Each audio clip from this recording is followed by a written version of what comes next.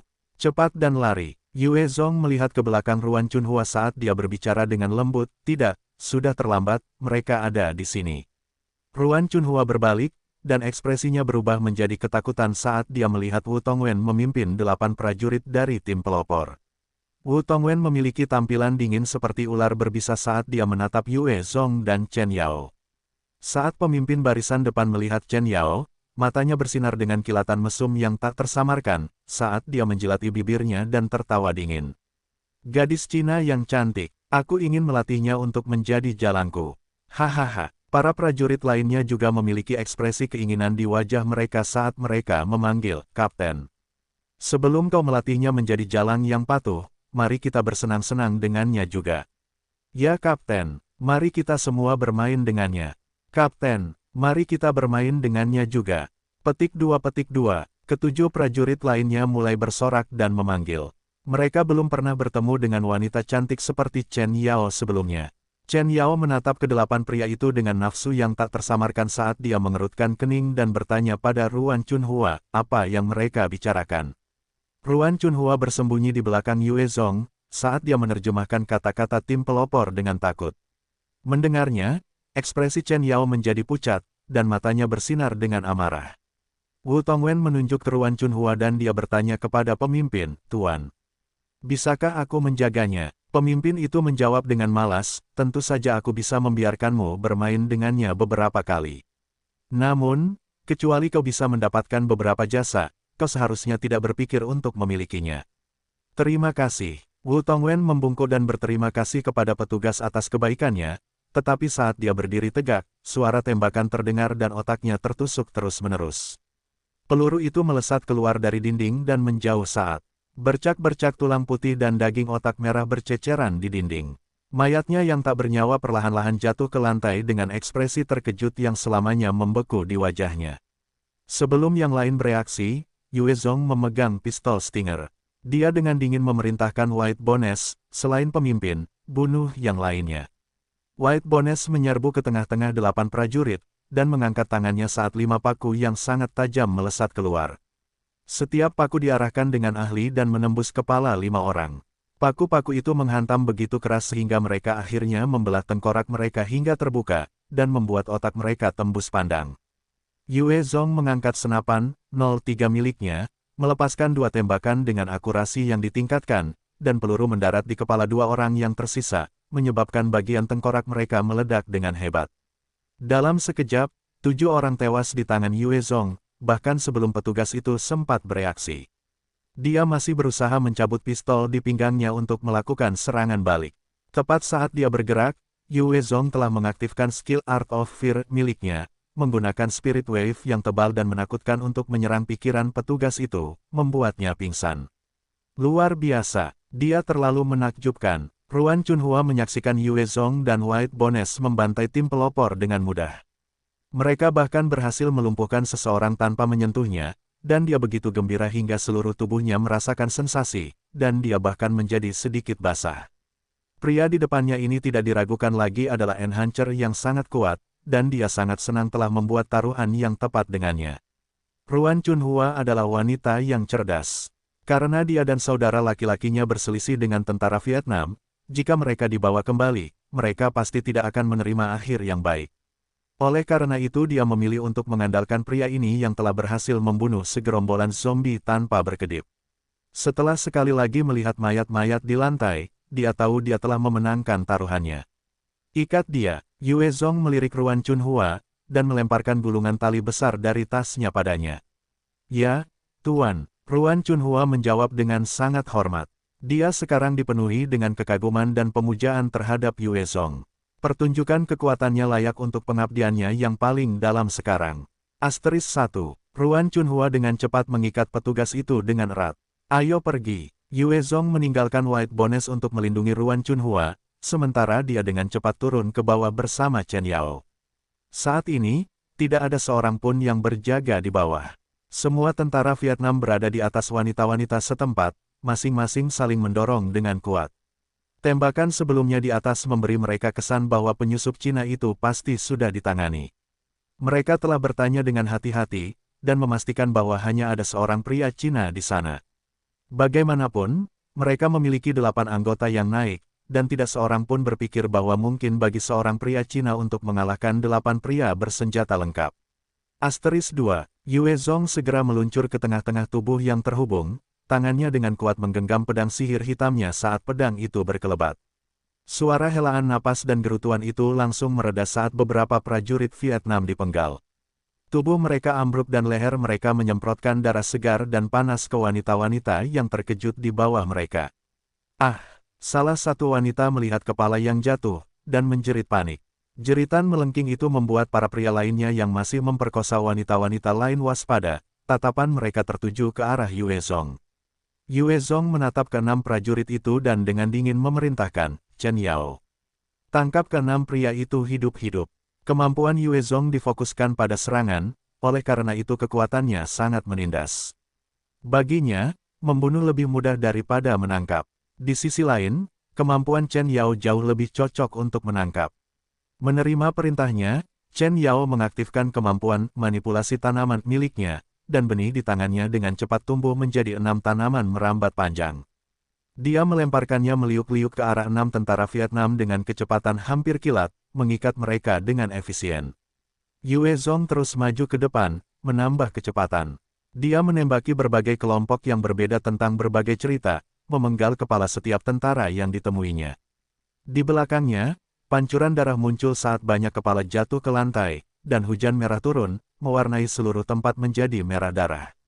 Yue Zong seperti dewa pembantaian saat dia berjalan di seluruh bungalow, dan tak lama kemudian, seluruh tim pelopor musnah. Seluruh bungalow dipenuhi dengan mayat-mayat segar. Itu membuat orang-orang merasa takut. Sangat kuat, sungguh orang yang menakutkan. Untungnya aku tidak menyinggung perasaannya. Fan Tongxuan telah membawa 6 orang laki-laki yang selamat untuk membantu. Saat dia melihat mayat-mayat tanpa kepala tergeletak di sekitar, dan Yue Zong memegang pedang sihir hitamnya tanpa terlihat terengah-engah, hatinya terguncang. Kekaisaran besar Vietnam juga perlu mengisi barisan mereka, jadi mereka hanya mengikat para laki-laki yang selamat, tidak membunuh mereka. Pada dasarnya, mereka adalah bandit yang juga tidak membunuh tanpa pandang bulu. Demikian pula, bahkan beberapa enhancer yang gila mungkin tidak akan merendahkan diri seperti ini. Ke-6 orang laki-laki yang selamat itu juga memiliki wajah pucat, dan saat mereka melihat Yue Zong, tatapan mereka dipenuhi dengan rasa hormat dan kagum yang baru ditemukan. Para wanita yang diperkosa juga telah pulih saat ini. Mereka tidak memiliki ekspresi muram atau patah hati, sebaliknya mereka menyeret mayat-mayat itu keluar dan mulai menguburnya. Bukan karena mereka baik hati. Sebaliknya, jika mereka tidak membuang mayat-mayat ini dengan benar, aroma darah dapat dengan mudah menarik perhatian binatang mutan yang tidak diinginkan. Yue Zong duduk di kursi, dan dia melihat ke-7 tawanan, bertanya dengan dingin, siapa kalian? Ruan Chunhua berdiri di samping dan menerjemahkan, menyampaikan niat Yue Zong dan para tawanan bolak-balik. Pei, persetan dengan ibumu, dasar anjing Cina. Salah satu tawanan melotot ke arah Yue Zong dengan tatapan tajam. Mata Yue Zong berkilat dingin, saat dia memberi perintah, dasar orang keras kepala. Kalau begitu, kalian akan merasakan hukuman patah punggung. White Bones, patahkan pinggangnya. White Bones segera mengayunkan kapaknya, dan memotong tawanan itu menjadi dua di pinggang. Ah! Tawanan itu langsung berteriak keras dalam kesedihan yang menyayat hati, saat isi perut dan darahnya berceceran keluar.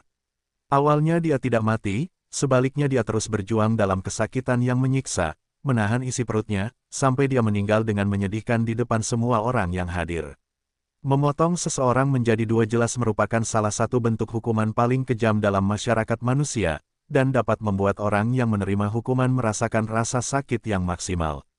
Melihat ekspresi kesakitan pada rekan mereka saat dia meninggal, para tawanan lainnya memiliki ekspresi ketakutan di mata mereka. Penduduk lainnya dan Fan Tongxuan juga menatap Yue Zong dengan ketakutan. Di mata mereka, Yue Zong tiba-tiba berubah dari enhancer kuat yang ramah menjadi iblis pembunuh yang kejam. Yue Zong menatap para prajurit yang gemetar lainnya, dan dia segera menunjuk ke orang yang paling gemetar dan berbicara.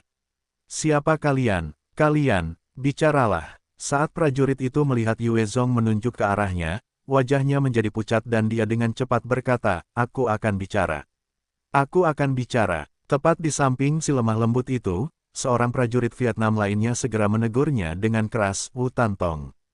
Kau pengkhianat, kau pengkhianat." Yue Zong melambaikan tangannya, White Bones segera menembakkan bilah tulang, dan menebas prajurit yang telah menyerang dengan kata-kata kasar. Serangan itu membelah kepalanya menjadi dua dan menumpahkan isinya ke lantai dengan bunyi plop. Melihat pemandangan yang mengerikan ini, lelaki lemah itu benar-benar hancur saat dia berteriak, "Tuan, jangan bunuh aku akan bicara, aku akan menceritakan semuanya padamu." Setelah ini, Wu Tantong memberitahu Yue Zong semua yang dia tahu. Tim pelopor ini adalah salah satu tim kecil yang dikerahkan oleh tentara Vietnam menuju kota Langsan untuk menemukan para penyintas. Pada saat yang sama, mereka harus mengumpulkan informasi. Ketika Wu Yanhong menyerang kota persahabatan, dia telah menangkap banyak penyintas Tiongkok di sepanjang jalan. Dia adalah seorang rasis sejati, dan menjadikan mereka semua sebagai budak pribadinya. Pada saat yang sama, dia mulai kekurangan tenaga kerja untuk pasukannya, pemerintah, serta pabrik-pabrik. Jadi, dia telah mengirim tim menuju kota Langsan untuk mengumpulkan para penyintas, dan menarik orang Vietnam ke bentengnya.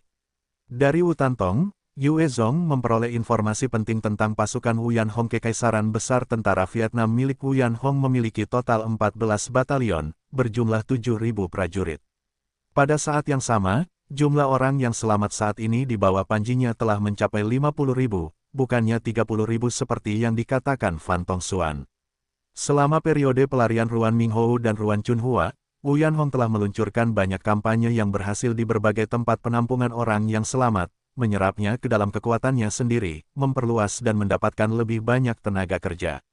Selain itu, tidak hanya kekuatan Wu Yanhong di wilayah ini, tetapi banyak faksi kuat lainnya yang berdiri berhadapan satu sama lain. Di arah kota Gaoping, ada seorang Vietnam bernama Li Guangyi yang telah membentuk Tentara Kebangkitan Vietnam. Itu adalah benteng dengan lebih dari puluhan ribu orang yang selamat juga. Di arah kota Taiyuan, ada sebuah faksi yang menyebut diri mereka Tentara Rakyat Vietnam. Dan di arah kota Mong Chai, ada sebuah faksi yang disebut Partai Kebangkitan Mong Chai.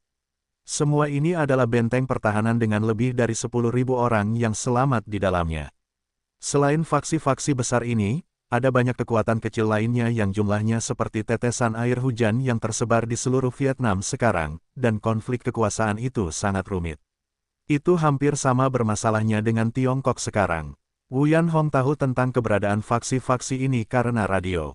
Namun, karena jalannya tidak sesuai, kekuatan-kekuatan ini menahan diri untuk tidak terlibat dalam baku tembak habis-habisan, sebaliknya memilih untuk fokus menelan kekuatan-kekuatan yang lebih kecil, dan memperluas jangkauan mereka sendiri. Di antara mereka, Tentara Kebangkitan Vietnam Kota Gaoping dan Tentara Rakyat Vietnam Kota Taiyuan telah berkembang hingga mereka menemukan daerah-daerah di bawah kendali Wu Yanhong. Kedua belah pihak telah terlibat dalam beberapa baku tembak, menguji kekuatan satu sama lain. Setelah kehilangan sumber daya karena ujian-ujian tersebut, ketiga pihak telah mengirim negosiator dan orang-orang untuk terlibat dalam pertemuan dan negosiasi, akhirnya mencapai kesepakatan aliansi. Bagaimanapun, mereka semua orang Vietnam, dan tidak ada bentuk hutang darah di antara mereka. Saat ini, mereka tidak sepenuhnya bergabung satu sama lain, karena perbedaan kekuatan. Selama distribusi kekuatan mereka mencapai tingkat yang sama di antara satu sama lain, kelompok itu akan menjadi keberadaan yang menakutkan. Selama tiga kekuatan Vietnam ini bekerja sama, mereka akan menjadi kekuatan yang kuat dan tirani di masa pasca apokaliptik ini. Mendengar informasi Wu Tantong, hati Yue Zong jatuh. Selama mereka bertiga bekerja sama, itu akan menjadi berita buruk. Terutama karena di antara mereka bertiga, Wu Yanhong adalah seorang rasis. Jika dia menjadi pemimpin dari tiga kekuatan, bagi orang Cina di masa pasca apokaliptik ini, itu akan menjadi bencana.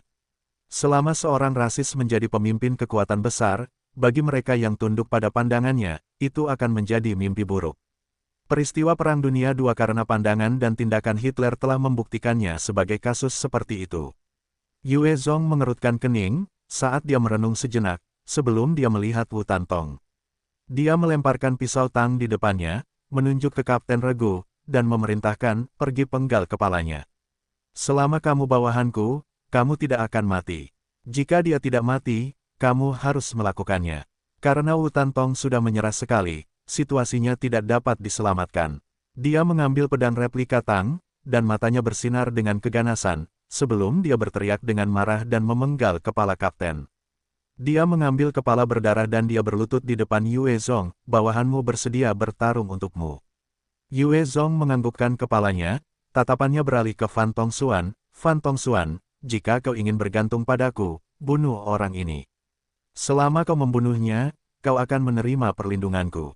Fan Tongxuan ragu-ragu sejenak, saat ia memikirkan kembali metode Yue Zong yang kejam dan kejam, sebelum ia menerima pedang replika tang dari tangan Wu Tantong. Ia segera mengayunkannya ke tawanan lain, sebelum berbalik untuk menyatakan dengan keras, Tuan Yue Zong, aku bersedia melayanimu. Yue Zong melihat bahwa Wu Tantong dan Fan Tongxuan telah tunduk padanya, sebelum ia menghadap Chen Yao yang berdiri di sampingnya, bertanya, Chen Yao, aku akan pergi dan menyerbu tempat Wu Yanhong. Apakah kau akan ikut denganku atau tinggal di sini? Chen menatap Yue Zong, matanya bersinar dengan kilatan tegas, aku ikut denganmu. Yue Zong menunjuk ke tawanan lain, berkata, jika kau ingin ikut, bunuh orang ini.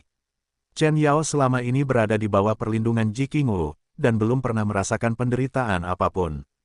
Meskipun dia membunuh sejumlah zombie dan binatang mutasi di bawah bimbingan Yue Zong, dia belum membunuh orang lain. Tanpa mengalaminya terlebih dahulu, dia tidak akan pernah bisa tumbuh menjadi petarung yang baik. Prajurit yang ditunjuk oleh Yue Zong segera meratap, tidak. Jangan bunuh aku. Jangan bunuh aku menyerah, aku bersedia menyerah. Baru saja, para tawanan itu telah melihatnya dengan jelas sendiri.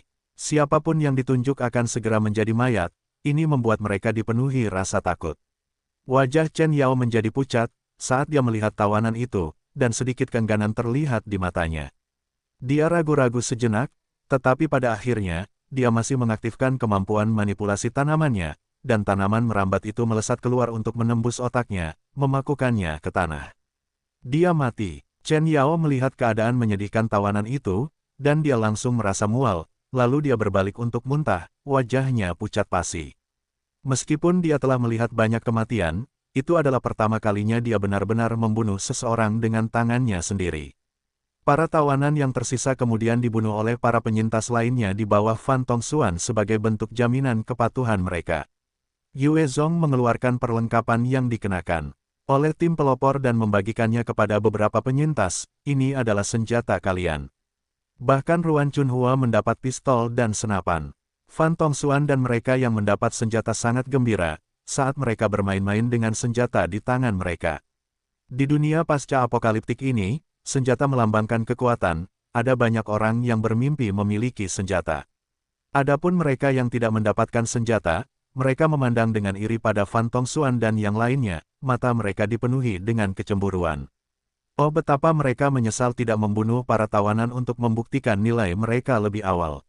Setelah membagikan senjata, Yue Zong membawa Wu Tantong, Chen Yao, dan White Bones saat mereka berempat menghilang ke dalam kegelapan. Melakukan operasi militer di kegelapan malam adalah salah satu hal paling berbahaya yang bisa dilakukan seseorang. Namun, bagi Yue Zong yang memiliki kemampuan, peningkatan malam itu adalah perlindungan terbaik. Wu Tantong menunjuk ke sebuah kam kecil yang menyala di tengah selimut kegelapan yang besar dan berkata, itu kam tim pelopor, ada satu batalion yang saat ini beristirahat di dalam. Tuan Yuezong, apakah Anda benar-benar akan pergi? Ada satu batalion di sana, Anda tahu. Yuezong melihat ke kejauhan dan melihat kota kecil dan sekelompok kecil petugas patroli saat ini di luar. Yuezong menatap Wu Tantong dan berkata dengan acuh tak acuh, tugasmu selesai. Wu Tantong, tetaplah di sini dan tunggu kemenanganku kembali. Tentu saja, Anda dapat memilih untuk melarikan diri juga, tetapi jika Anda melarikan diri, sebaiknya Anda tidak membiarkan saya melihat Anda lagi. Jika tidak, itu akan menjadi kematian Anda saat saya melihat Anda. Karena Yuezong ingin melancarkan serangan diam-diam ke tempat Wu Yanhong, tentu saja dia tidak akan membawa serta orang yang tidak stabil ini yang baru saja bergabung dengannya. Jika dia harus menggunakan orang yang baru saja mengkhianati pasukannya sendiri, siapa yang bisa menjamin kalau dia akan tiba-tiba berteriak keras selama penyergapan? Maka itu akan lebih merepotkan. Mata Wu Tantong bersinar dengan pengertian, saat dia menundukkan kepalanya dengan hormat, ya, Tuan. Aku tidak akan lari. Meskipun Wu Tantong tidak merasa bahwa Yuezong akan berhasil, dia tidak ingin membuat marah orang yang sangat kuat ini. Bagaimanapun, hidupnya sendiri adalah yang paling penting baginya. Yuezong mengamati kota kecil itu sebentar, sebelum membawa White Bones dan Chen Yao ke sana. Kam pelopor ini masih bisa dianggap memiliki beberapa trik di balik lengan baju mereka. Mereka memiliki 20 penjaga tersembunyi di sekitar, dan posisi mereka cukup rahasia.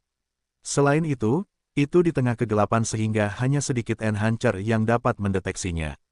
Namun, semua ini tidak ada artinya bagi Yuezong yang memiliki kemampuan Night Enhancement. Dia dapat dengan jelas mendeteksi posisi penjaga tersembunyi, saat dia berkeliling tanpa bersuara memenggal kepala mereka masing-masing. Setelah dia mengurus para penjaga itu, Yuezong, Chen Yao dan White Bones berjalan hati-hati menuju pintu masuk kota.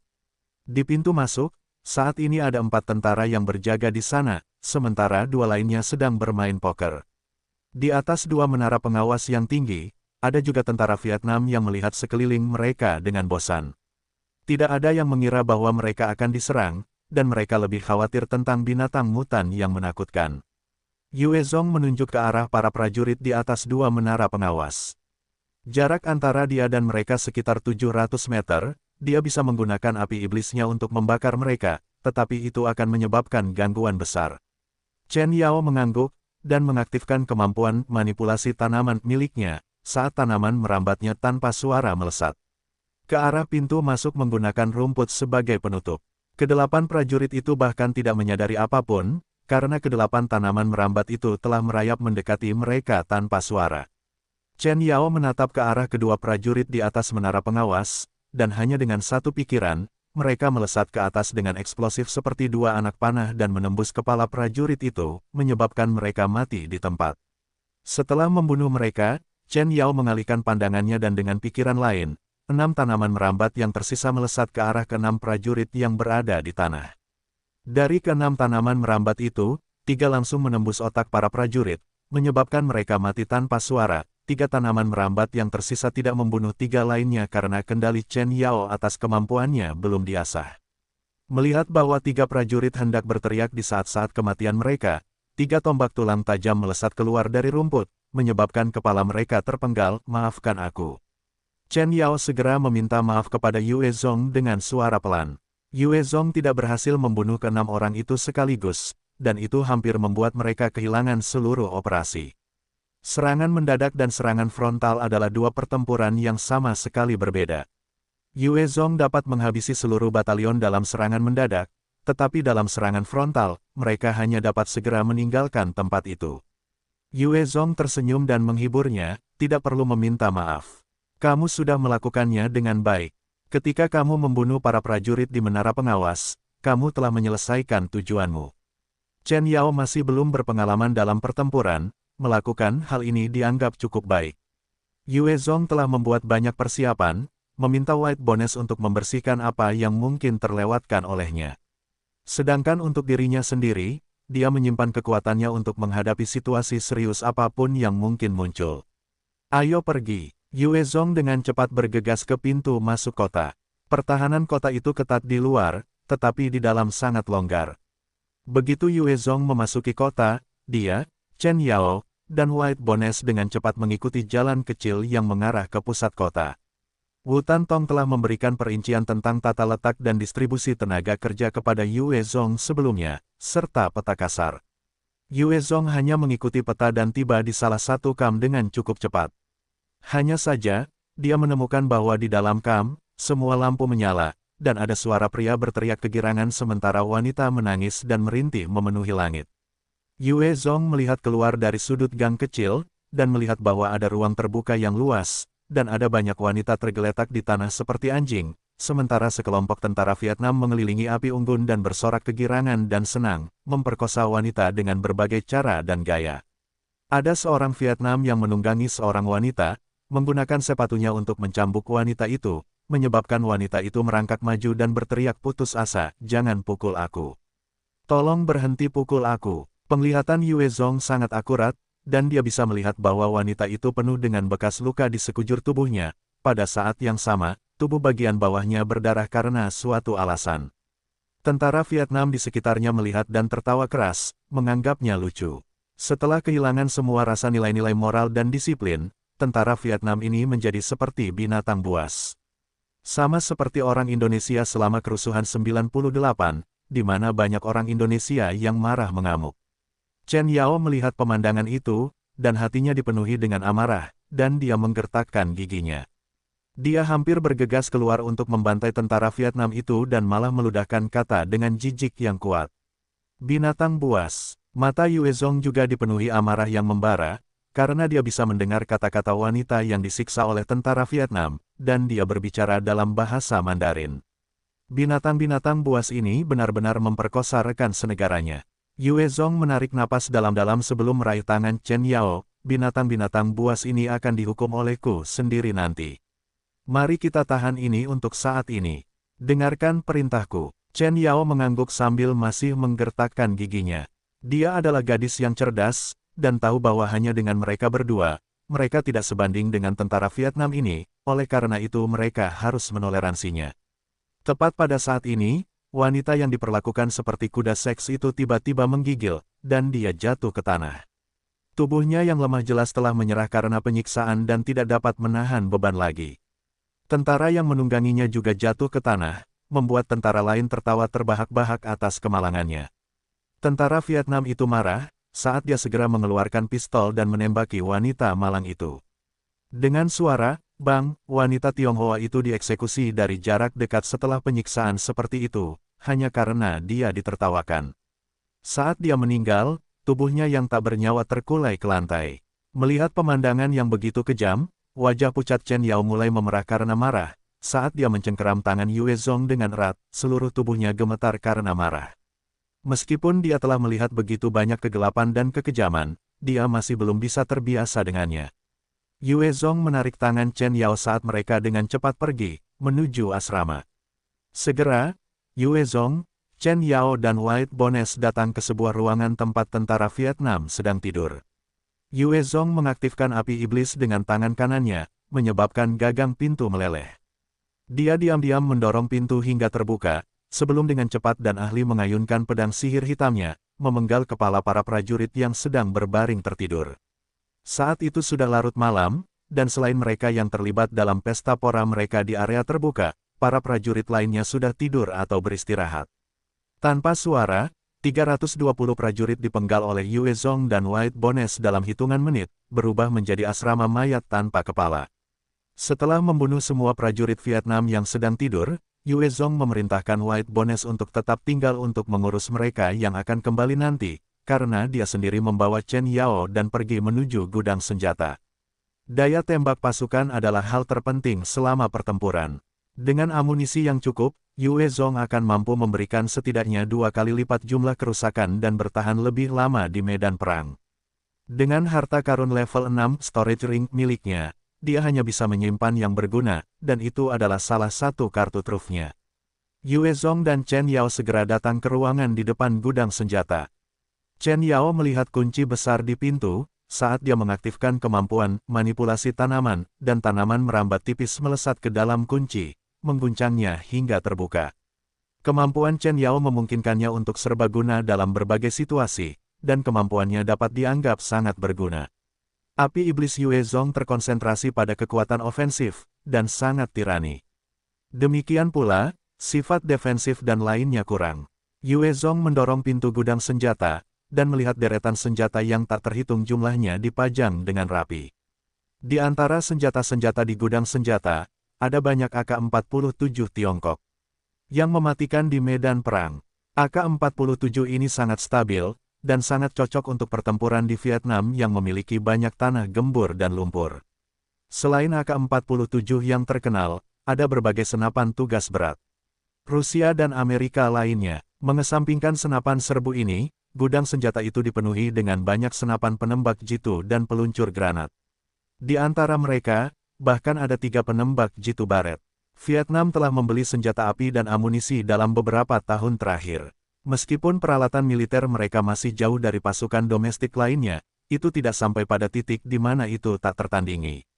Yue Zong terus maju dan menyimpan senapan penembak jitu, peluncur granat dan senjata api berat lainnya, serta 200 senapan AK-47 ke dalam cincin penyimpanannya, sebelum dia melihat kembali sisanya dan ragu-ragu.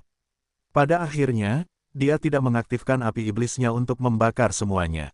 Yue Zong dan Chen Yao dengan cepat membuka toko amunisi lain. Di dalamnya, Yue Zong tidak menemukan amunisi untuk PF-98, tetapi dia menemukan banyak jenis amunisi lainnya, termasuk granat tangan, granat dan bahkan beberapa roket lainnya. Yue Zong memanfaatkan sepenuhnya cincin penyimpanannya saat dia menyerap semua yang dia inginkan ke dalam cincin itu, mengemasnya sepenuhnya. Setelah dia mengisi ulang amunisi di dalam cincinnya, dia memegang pedang sihir hitamnya di satu tangan dan senapan 03 di tangan lainnya saat dia dan Chen Yao terus maju dalam kegelapan malam. Dengan kilatan pedangnya, 2 penjaga yang berjaga di depan penjara jatuh ke lantai tanpa suara. Penjara itu sebenarnya hanyalah gudang besar. Setelah Yue Zong membunuh tentara Vietnam di depan gudang, dia meretas kunci pintu hingga terbuka hanya dengan ayunan pedang sihir hitamnya, dan mendorong pintu hingga terbuka lebar. Saat pintu dibuka, bau busuk yang terdiri dari keringat manusia, kotoran, urin, dan bahkan darah yang akan menyebabkan siapapun muntah dengan keras tercium keluar pintu. Yue Zong melihat ke dalam gudang, hanya untuk melihat bahwa gudang itu benar-benar tampak sempit karena sebenarnya diisi dengan lebih dari 200 orang Tiongkok, Kaukasia, dan Afrika. Orang-orang Tionghoa, Kaukasia, dan Afrika itu semuanya penuh dengan bekas luka, tubuh mereka kurus kering, dan beberapa bahkan telah disiksa hingga hampir tidak ada kulit yang tersisa. Tulang-tulang mereka dapat terlihat, dan seluruh tubuh mereka telah berubah bentuk. Saat pintu dibuka, orang-orang di dalam jatuh mati rasa ke lantai, beberapa bahkan tidak bisa bangun. Sebagian memandang Yue Zong dengan takut, tidak yakin siapa yang akan ditarik keluar berikutnya, untuk disiksa sampai mati. Yue Zong memandang 200 orang yang selamat ini yang telah sangat menderita, saat dia menahan amarah yang membubung dalam dirinya dengan susah payah dan berkata, "Saya Yue Zong dari Tiongkok. Siapapun yang bersedia membunuh binatang buas Vietnam itu, ikutlah dengan saya." Mendengar kata-kata itu, orang-orang Tionghoa di dalam gudang mulai menangis, saat mata mereka berkilat karena keinginan untuk membalas dendam, dan beberapa mulai berjalan keluar dengan gemetar seperti zombie. Beberapa tidak dapat berdiri, tetapi mereka menggunakan tangan mereka untuk menopang diri mereka sendiri saat mereka menyeret tubuh mereka ke arah Yue Zong. Bahkan orang-orang Afrika dan Kaukasia menggunakan seluruh energi mereka untuk memanjat ke arah Yue Zong. Wu Yanhong menjalankan kebijakan nasionalisme yang ekstrim. Selain orang Vietnam, semua orang yang tertangkap diperlakukan seperti budak dan disiksa. Orang-orang ini hanya diberi makan makanan babi. Mereka hanya bisa minum air seni dan air kotor. Makan, minum, dan bahkan urusan mereka dilakukan di dalam gudang ini, ditambah dengan kerja keras, kesehatan para penyintas ini hampir ambruk. Karena itu, gudang senjata ini hanya memiliki 2 prajurit untuk berjaga. Lebih dari 200 penyintas itu pada dasarnya adalah mayat hidup, dan mereka tidak akan mampu melawan siapapun. Semua orang mendapat satu, tidak ada yang memperebutkannya. Yue Zong melihat para penyintas yang kurus kering itu, saat dia mengeluarkan ransel besarnya, mengeluarkan kaleng-kaleng daging binatang mutasi tipe 2 dan membagikannya.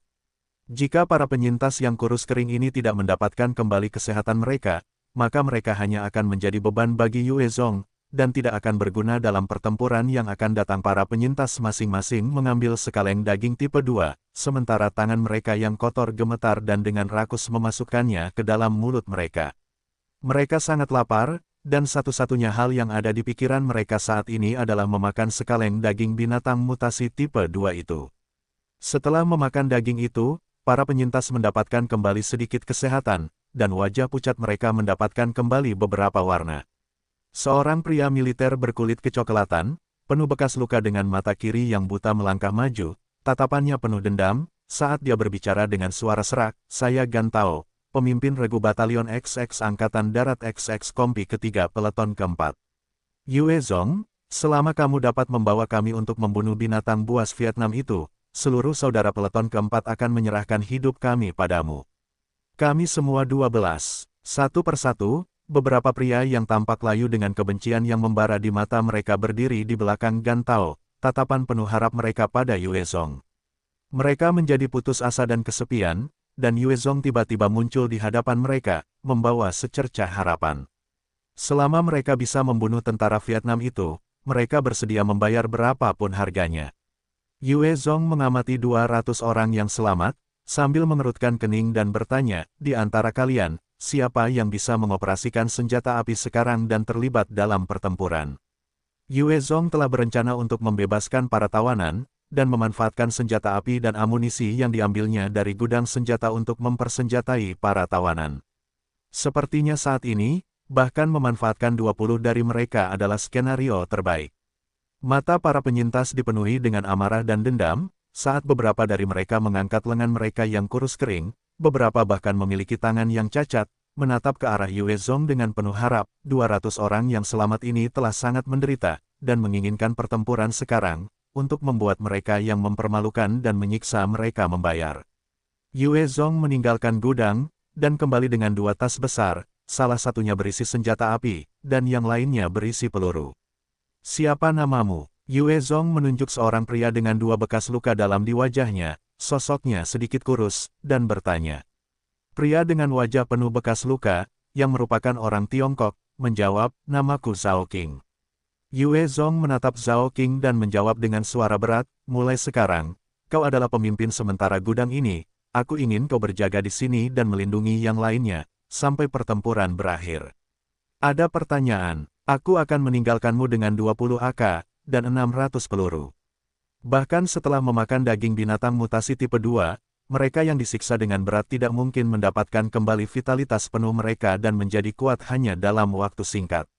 Yue Zong melihat sekeliling dan memperkirakan bahwa sekitar 30 dari mereka mendapatkan kembali kesehatan mereka ke tingkat yang dapat diterima untuk pertempuran setelah diberi makan daging tipe 2. Dengan kata lain, sebagian besar tahanan tidak dapat menyimpang terlalu jauh dari gudang saat ini. Mereka juga tidak dalam posisi untuk bertarung. Jika 200 orang yang selamat ini mendapatkan kembali kesehatan mereka, mereka dapat menjadi bawahan yang setia kepada Yue Zong, dan pasukan yang dapat dipercaya dan berguna. Zhao Qing menyeringai, "Bos Yue, yakinlah, selama aku masih hidup, aku tidak akan membiarkan anjing-anjing Vietnam itu memasuki gudang ini." Yue Zong mengangguk sedikit, dan meninggalkan 20 AK dan 600 peluru untuk Zhao Qing, sebelum membawa Gantao dan 25 orang selamat lainnya yang dapat bergerak dan bertarung saat mereka keluar. Saat mereka melewati gudang amunisi dan gudang senjata, Yue Zong meninggalkan 10 prajurit yang lebih lemah untuk menjaga 2 tempat penting ini. Selama mereka dapat mempertahankan kendali atas 2 bangunan ini, Yue Zong dapat sepenuhnya memperlengkapi dan mempersenjatai 200 orang yang selamat itu, dan meningkatkan kemampuan tempur mereka. Setelah menyelesaikan persiapan ini, Yue Zong membawa 16 prajurit yang tersisa menuju alun-alun terbuka, dan mereka berjalan ke sana dengan hati-hati. Saat ini, di alun-alun terbuka, sekelompok 100 plus prajurit Vietnam masih terlibat dalam pesta gila, tidak menyadari bahaya yang akan menimpa mereka. Teriakan dan erangan para wanita dan tawa serta gerutuan hangat para pria memenuhi seluruh alun-alun. Hanya dengan satu pikiran, Yue Zong memanggil White Bones entah dari mana, sambil menunjuk ke arah prajurit Vietnam dan memberi perintah dengan dingin, "Bunuh semua orang di sana." Menerima perintah Yue Zong, White Bones menyerbu ke depan seperti tornado ke arah prajurit Vietnam. White Bones memiliki kecepatan yang melampaui kecepatan manusia normal beberapa kali lipat, jadi saat ia mengerahkan seluruh kekuatannya, melintasi 100 meter hanya butuh beberapa detik. Sebelum para prajurit Vietnam itu bahkan sempat bereaksi, White Bones telah mengangkat lengan kanannya dan 5 duri tulang yang sangat tajam melesat keluar. Duri-duri yang diarahkan dengan ahli menembus kepala para prajurit yang dituju seperti kilat putih.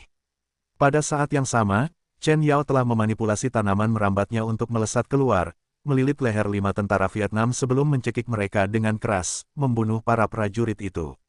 Yue Zong telah mengeluarkan senapan mesin ringan, 05-nya dan menyerbu ke arah tempat para tentara Vietnam terkonsentrasi dengan kuat saat ia menggunakan metode lama, semprot dan berdoa. Di bawah rentetan peluru, 10 dari mereka terkena peluru, 3 orang tewas seketika, dan 7 lainnya jatuh ke tanah. Sisanya terluka parah namun belum mati. Gan Tao dan rekan-rekannya yang lain mengabaikan kelemahan tubuh mereka saat mereka menembak terus-menerus, menembaki para tentara Vietnam. Para prajurit Vietnam itu duduk di sekitar api unggun, dan saat mereka diterangi dengan terang, mereka menjadi sasaran empuk, ditembaki oleh Gan Tao dan yang lainnya. Saat mereka tiba-tiba disergap oleh Yue Zong dan yang lainnya, sejumlah besar dari mereka tewas dalam gelombang pertama tembakan. Entah bagaimana sisanya bereaksi cepat, saat mereka berteriak dan berlarian, mencari perlindungan. Beberapa prajurit Vietnam segera mengambil senjata mereka, dan menembak ke arah kegelapan, memberikan sedikit tembakan penekan terhadap kelompok Yue Zong. Selain itu, lebih banyak prajurit mulai mengangkat senjata, saat mereka mulai menyerang White Bones yang memegang kapak sendirian yang telah menyerbu ke tengah-tengah mereka. Sejumlah besar peluru memantul saat mengenai tubuh White Bones. Itu seperti mesin pembunuh, satu tangan memegang kapaknya, yang lain menembakkan tombak tulang ke segala arah. Ayunan kapaknya yang kuat memenggal kepala prajurit ke kiri, kanan, dan tengah masing-masing menyemprotkan darah segar ke udara dan menggenang di lantai. Tidak ada yang bisa bertahan melawannya, dan karenanya, tidak ada yang bisa menghalangi gerakannya. Melihat peluru mereka tidak efektif dan teman-teman mereka sekarat dengan menyedihkan, prajurit yang tersisa kehilangan moral dan mereka mulai melarikan diri ke berbagai arah. White Bones melesat maju, membunuh mereka yang ingin mencoba melarikan diri. Setiap detik, ada seorang prajurit yang tertembak oleh kapak White Bone. Gan Tao membawa anak buahnya untuk mengejar, tetapi dia baru saja berdiri sebelum merasa pusing dan jatuh ke tanah lagi. Daging tipe 2 telah membantunya mendapatkan kembali sebagian energinya, tetapi itu tidak dapat mendukung pertempurannya yang terus-menerus. Kalian tetaplah di sini. Aku akan mengurus mereka. Chen Yao, pergi kumpulkan para wanita dan perlengkapan. Yue Zong menatap Gan Tao dan yang lainnya saat dia mengucapkan beberapa patah kata seperti biasanya sebelum keluar. Para wanita yang disiksa dengan menyedihkan itu masih bisa mendapatkan bagian makanan mereka, oleh karena itu mereka tidak kurus kering seperti Gan Tao dan para penyintas pria lainnya yang tubuhnya hampir hancur total. Setelah memberi mereka beberapa ransum, mereka akan mendapatkan kembali beberapa bentuk kemampuan bertarung. Dan sementara Gan Tao dan para prajurit tidak memiliki energi untuk mengejar, mereka masih dapat mengoperasikan senjata api mereka, oleh karena itu Yue Zong tidak khawatir tentang keselamatan mereka. Chen Yao dengan cepat pergi ke alun-alun terbuka dan mengumpulkan para wanita ke tempat yang aman setelah Yue Zong pergi. Di alun-alun, ada lebih dari 80 wanita. Setiap dari mereka memiliki tubuh yang sangat kotor dan bau badan yang tidak sedap. Ketika Chen Yao mendekati mereka dan mengatakan bahwa mereka sedang diselamatkan, setiap orang dari mereka mulai menangis lega. Mereka telah disiksa dan diperkosa sampai mereka kehilangan semua martabat, dan telah sangat menderita, sekarang mereka akhirnya terbebas dari mimpi buruk. Sayang sekali, tenaga kerja tidak cukup, beberapa orang malah dibiarkan kabur. Yue Zong menembak orang terakhir, seorang prajurit Vietnam yang melarikan diri yang berada dalam pandangannya, sambil mengerutkan kening. Hanya dengan Yue Zong dan White Bones, mereka telah membunuh lebih dari 20 prajurit yang melarikan diri, tetapi ada beberapa yang telah lama melarikan diri ke dalam kegelapan, bersembunyi di tempat yang entah di mana. Saat ini, seluruh kota telah terbangun karena suara tembakan. Ternyata, sebenarnya ada 2.000 orang Vietnam yang selamat, dan mereka mulai terlibat dalam kerusuhan, pembunuhan, pemerkosaan, dan perampokan. Terlepas dari negaranya, kejadian yang terjadi karena kekacauan akan selalu sama. Yue Zong langsung mengeksekusi selusin pembuat onar itu sambil berteriak, masuklah kembali ke rumahmu sendiri, sekarang ada jam malam. Siapapun yang terlihat di luar rumah mereka akan ditembak mati. Yue Zong berbicara dalam bahasa Mandarin dan sebagian besar orang Vietnam tidak mengerti. Namun, saat dia berjalan ke arah mereka, dia terus-menerus mengeksekusi orang-orang Vietnam yang membuat masalah. Melihat ini, mereka mengerti maksudnya, dan banyak dari mereka bergegas kembali ke rumah mereka sendiri, sambil melihat iblis pembunuh yang adalah Yue Zong saat mereka gemetar ketakutan. Yue Zong dan Tulang Putih berkeliling mengeksekusi tentara Vietnam yang tersisa dan pembuat onar lainnya selama 3 jam berikutnya seperti semacam malaikat maut apokaliptik, dan setelah kematian hampir 200 orang lainnya, kekacauan di kota itu mereda dan kedamaian kembali tercipta. Kasihan, aku masih belum punya cukup tenaga. Kalau saja aku punya lebih banyak orang, mengendalikan kota ini akan menjadi hal yang mudah. Yue Zong dengan santai mengayunkan senjatanya ke belakang di atas bahunya dan menembak seorang perusuh di kepala, saat dia berpikir dalam hati dengan penuh penyesalan. Asteris 1. Pada saat ini, kota itu telah kembali ke rutinitas normalnya seolah-olah tidak ada yang terjadi. Namun, Yue Zong sangat jelas. Jika dia tidak melakukan apapun, kota ini akan direbut kembali oleh Wu Yanhong lagi. Dia telah berhasil membasmi seluruh batalion Wu Yanhong, tetapi untuk menghadapi jumlah pasukannya yang lebih dari 14 batalion, dia sendiri tidak cukup. Yue Zong dan White Bones kembali ke Chen Yao dengan tubuh mereka berlumuran darah, saat Yue Zong berbicara dengan tegas, Chen Yao. Aku serahkan kota ini padamu. Aku memberimu 1 hari, aku ingin kau mengendalikan kota ini sepenuhnya dalam 1 hari. Pastikan semua orang Tionghoa mendapatkan kembali vitalitas mereka, bisakah kau melakukannya? 200 tahanan saat ini yang sebagian besar terdiri dari orang Tionghoa sangat lemah, bahkan setelah melahap daging tipe 2, mereka masih membutuhkan istirahat sehari untuk pulih. Tanpa istirahat seharian penuh, mereka tidak akan dapat memulai perjalanan apapun, bahkan mereka mungkin akan binasa di tengah jalan. Mata Chen Yao berbinar saat dia berbicara dengan tegas, tidak masalah. Yue Zong, tenangkan pikiranmu. Aku akan mengurus kota ini dengan baik. Setelah melalui penempaan seperti itu, Chen Yao mulai tumbuh dengan cepat. Dia sudah cerdas sejak awal, dan memiliki bakat dan kemampuan. Namun, dia selalu fokus mengejar untuk menjadi lebih mulia daripada Ji Qingwu. Selama pasca kiamat, kemampuan bertarungnya berada di bawah standar, dan dia bahkan dibayangi oleh Ji Qingwu. Sekarang setelah dia dipaksa oleh keadaan, kemampuan terpendamnya telah menunjukkan dirinya sendiri. Chen Yao menatap Yue Zong dan bertanya, kemana kamu pergi? Mata Yue Zong berkilat dingin saat dia menjawab, aku akan pergi melubangi binatang Vietnam Wu Yanhong itu, dan menarik perhatian mereka, mengulur waktu bagi orang-orang di sini untuk pulih. Waktu yang dibutuhkan Yue Zong dan yang lainnya sekarang adalah waktu. Tanpa waktu yang cukup untuk beristirahat, para tahanan di gudang itu tidak akan dapat memulihkan kekuatan tempur mereka, dan hanya berdasarkan Yue Zong dan Chen Yao, mereka tidak akan dapat menghadapi pasukan Wu Yanhong. Yue Zong harus mengulur waktu dan mendapatkan lebih banyak kekuatan. Yue Zong melihat ke kiri dan ke kanan, dan memastikan bahwa tidak ada seorang pun, sebelum dia menundukkan kepalanya ke telinga Chen Yao dan berbisik, aku akan meninggalkan White Bones untuk melindungimu. Jika keadaan menjadi tidak dapat diselamatkan, tinggalkan semua orang, dan pergilah sendiri.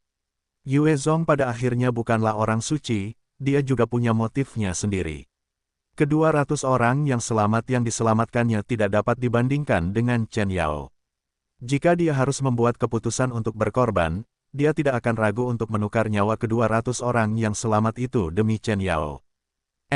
Aku tahu, tapi, Yue Zong, kau harus membawa White Bones bersamamu. Kau sendiri yang harus berurusan dengan Wu Yanhong dan hewan-hewan lainnya pasti akan melelahkan. Hati Chen Yao dipenuhi dengan rasa manis ketika dia mendengar kata-kata Yue Zong, dan dia menjawab dengan suara lembut. Jangan khawatirkan aku, kau hanya perlu mengendalikan kota ini.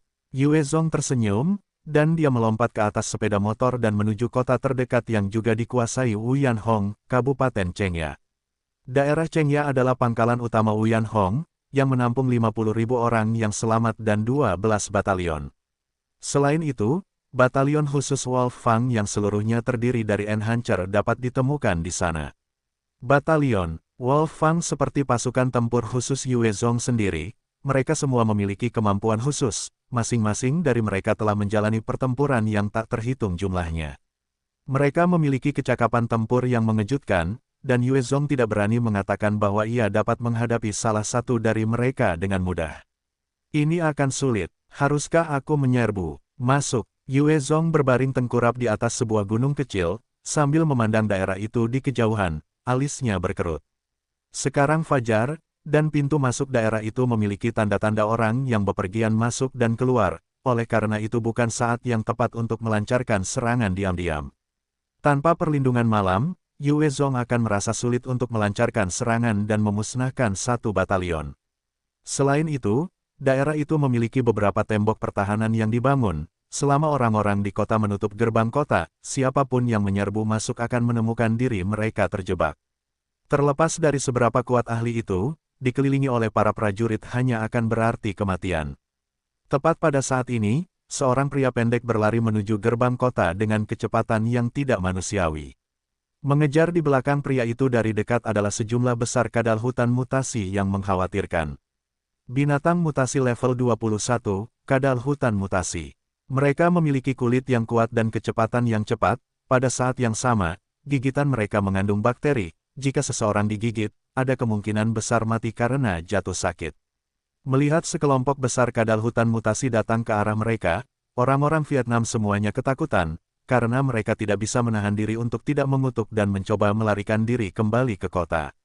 Meskipun tembok kota tidak dapat bertahan melawan serangan dari persenjataan modern, itu sangat efektif melawan binatang mutasi dan zombie.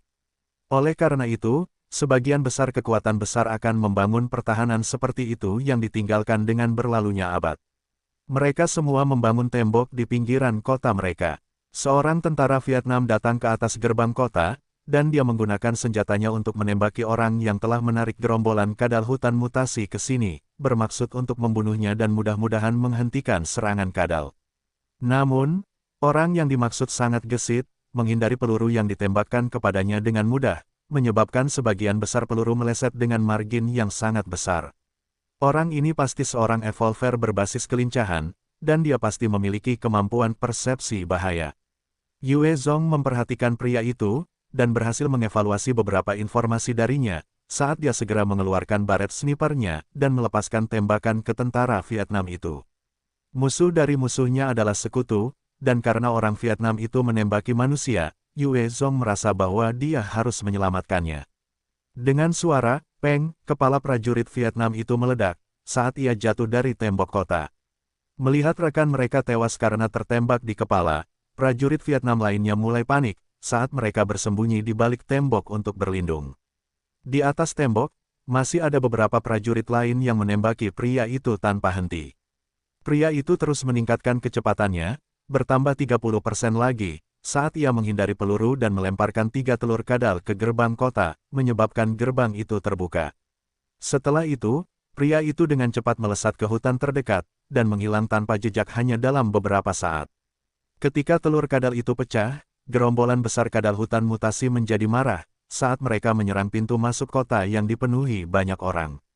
Para prajurit di atas tembok kota mulai memfokuskan tembakan mereka pada kadal hutan mutasi dengan panik, dan hujan peluru timah panas menghujani kadal hutan mutasi itu, menciptakan luka berdarah yang tak terhitung jumlahnya.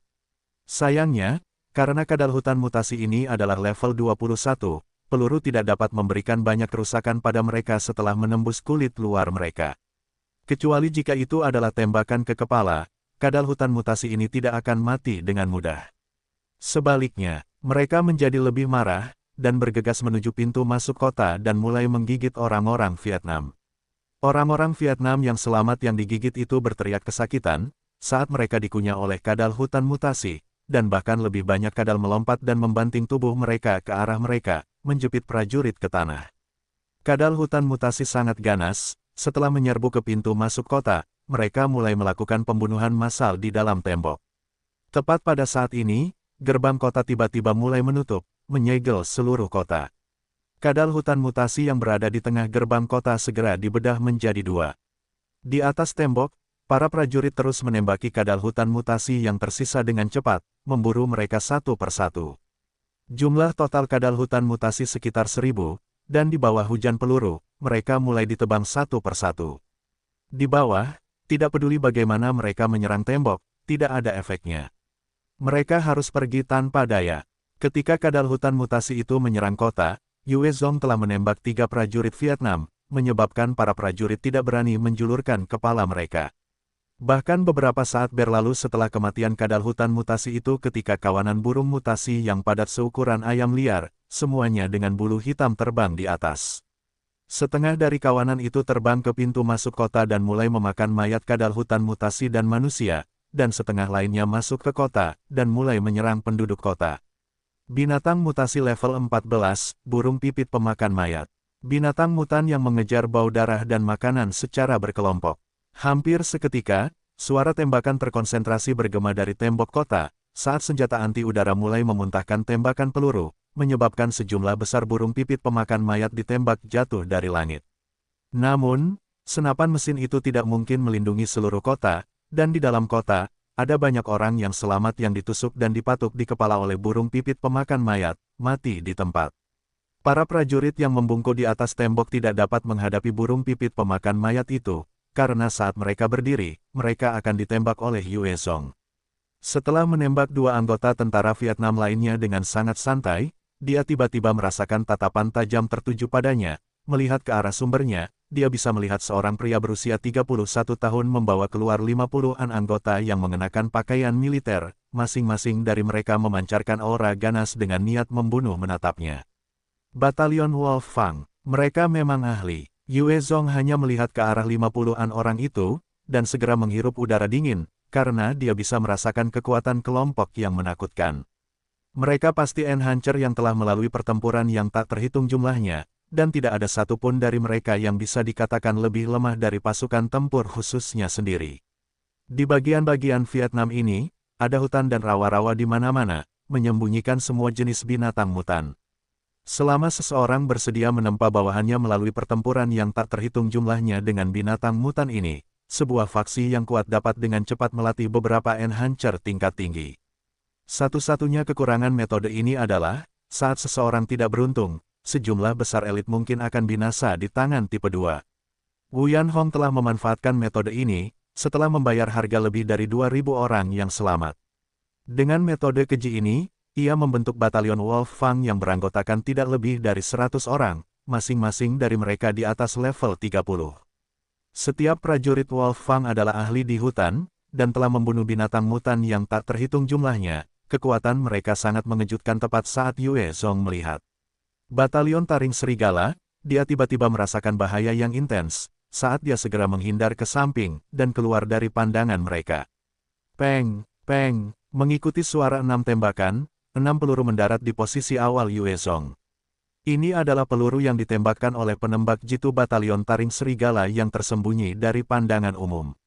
Jika dia bereaksi sedikit lebih lambat, dia mungkin akan ditembak mati.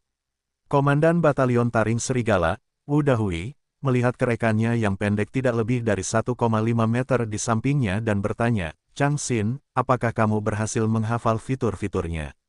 Apa latar belakangnya? Chang Xin memiliki ingatan eidetik, dan dia memiliki kemampuan aktif mata dewa. Saat dia mengaktifkan keterampilan ini, dalam bidang penglihatannya, dia bisa melihat hingga jarak 6 km, bahkan sesuatu yang sekecil jarum tunggal di tanah. Chang Xin mengangguk, aku sudah menghafal fitur-fiturnya. Namun, dia bukan salah satu enhancer yang pernah kita temui sebelumnya. Wu Dahui memerintahkan 7 bawahannya, Dayang, Chang Xin, Yue Qing, Long Feng, Ma Huijia, Li Bingyan dan Wang Men.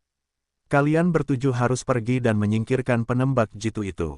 Ketujuh prajurit ini semuanya adalah enhancer di atas level 30, dan masing-masing dari mereka memiliki gerakan membunuh mereka sendiri. Hanya dengan bekerja sama, mereka bahkan dapat dengan mudah menyingkirkan enhancer level 40.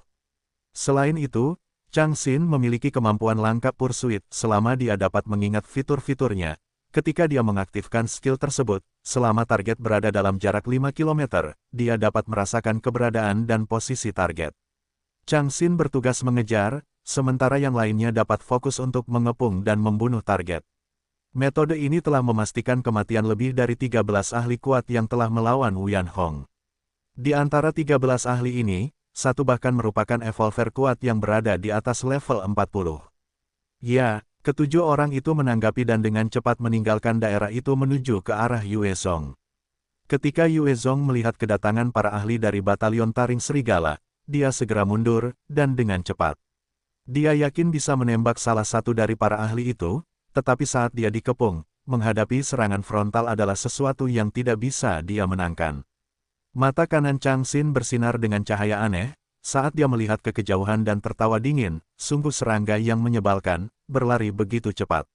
Salah satu prajurit, Dayang, yang tingginya 1,73 meter dan memiliki bekas luka pisau di wajahnya, menatap Li Bingyan yang cantik di sampingnya saat dia berlari.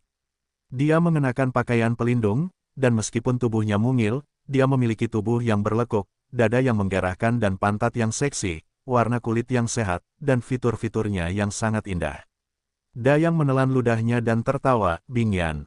Setelah membunuh serangga itu, bagaimana kalau kamu tidur denganku malam ini?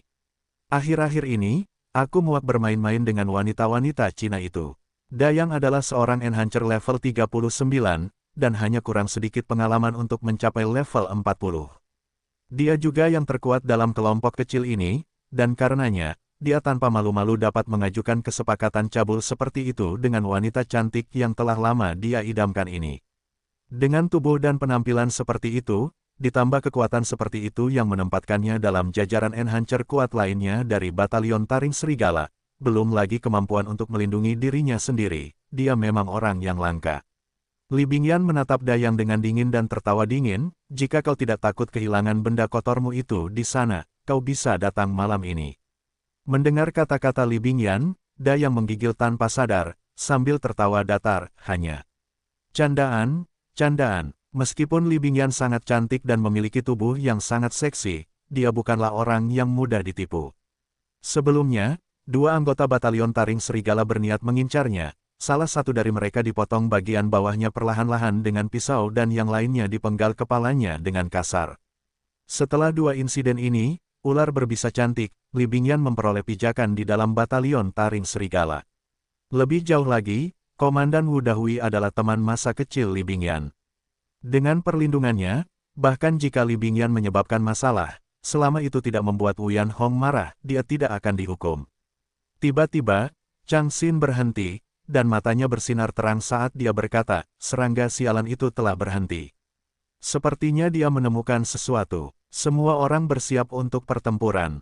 Mendengar kata-kata Chang Xin, 6 anggota Batalion Taring Serigala lainnya menjadi waspada. Mereka adalah prajurit yang sangat berpengalaman, dan tentu saja tidak akan meremehkan Yue Zong. Orang-orang yang menyebalkan, Yue Zong telah memanjat ke atas pohon, dan menyimpan senapan runduknya, alisnya berkerut.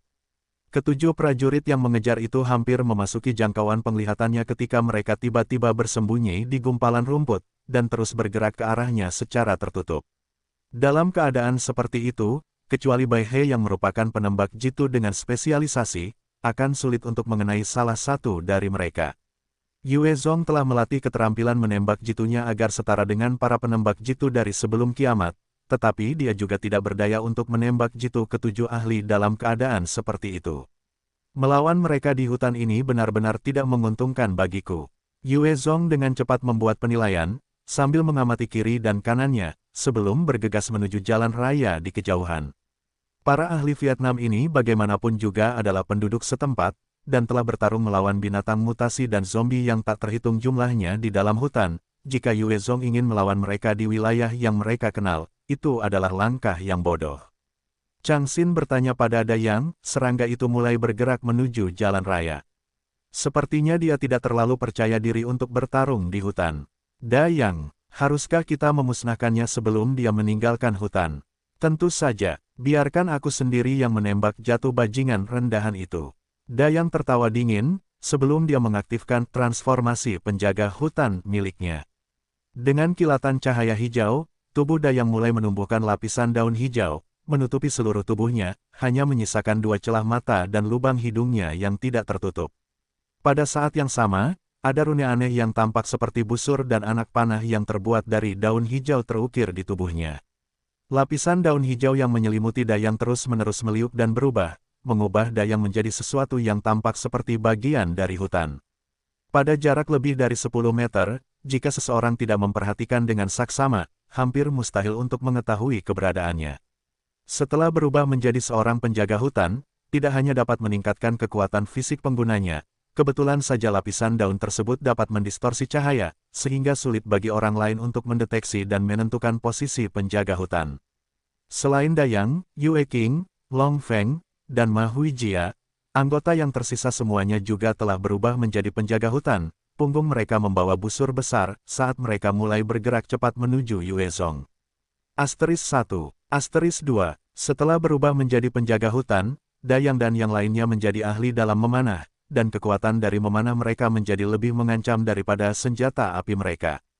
Oleh karena itu, mereka memilih untuk mengganti senjata dingin mereka dengan busur dan anak panah yang kokoh.